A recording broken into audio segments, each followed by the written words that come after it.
Remember, the U.S. has about 2,000 troops on the ground in Syria.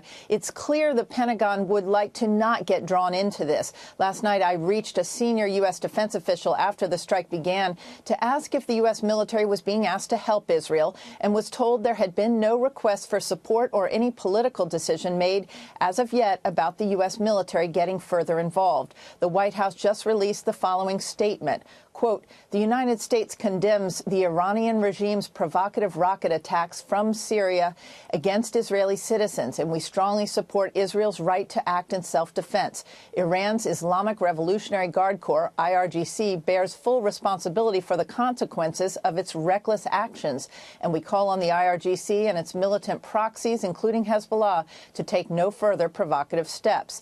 This is the largest Israeli strike in Syria since the Yom Kippur War in 1973.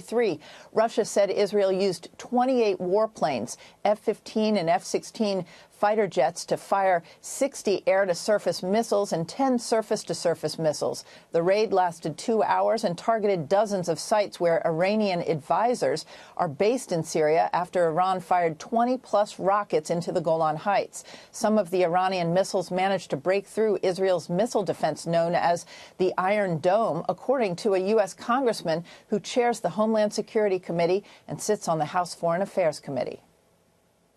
Now we know that Iran is able to penetrate that Iron Dome. They fired 20 missiles. Some of them actually got through the Iron Dome. Israel responded with a very strong retaliatory response against Iran in Syria. It's important to note that Iran is in Syria.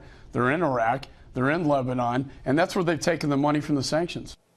The Iranian strike on Israeli targets came a day after President Trump pulled out of the Iran nuclear deal, and just over 2 weeks after U.S. Central Command General Joe Votel was invited to Israel on an unusual trip, given that Israel does not fall under CENTCOM.